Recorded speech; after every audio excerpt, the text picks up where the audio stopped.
As you know that the Sri Lanka is the whole country has been declared as a free trade zone, and there are 12 located zones plus the whole country is the free trade zone. The main challenges is, unlike other countries, in Sri Lanka the free trade zone all the labor laws are applicable.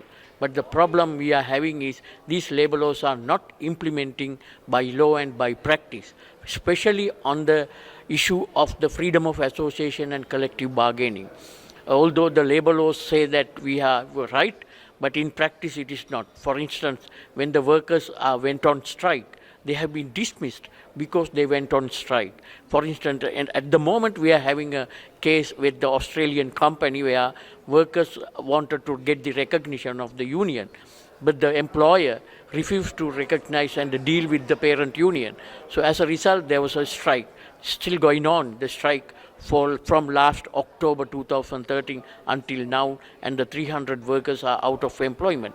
The problem issue is the employers do not consider trade unions as social partners, and the government is under pressure from the employers. So as a result, there is no freedom of association and the collective bargaining by law and by practice.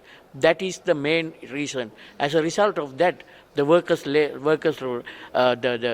the salaries and the wages have become more and more lower, and therefore the free trade zone has not attractive to workers. So therefore there are about 30,000 vacancies exist in the free trade zone.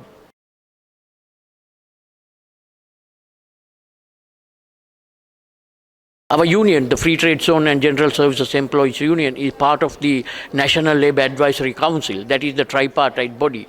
So we have proposed the labour law reforms to and to ensure and to guarantee the freedom of association and collective bargaining. But unfortunately, the employers have refused to accept, and the government is not in a position to take this issue as a serious issue, and therefore now the labor law, the National Labour Advisory Council, the trade unions have even started to boycotting to participate in this National Labour Advisory Council, because it has become only the lip service, because it is not taking up these cases and not doing enough things.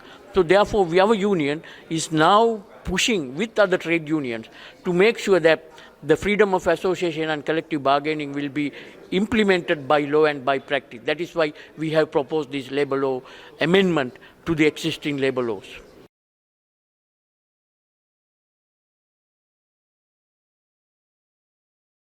I think the ILO has to play a major role there, because there is a big gap between the employers, suppliers, and these buyers and brands and the trade unions. So the ILO can play a major role to bridge this gap by encouraging employers and the investors to recognize trade unions as a social partners. So for that, I think this conference is very important. Therefore, our request is the ILO to play a major role not only at international level, even the national level, to make sure that the trade unions in this sector will be considered as social partners.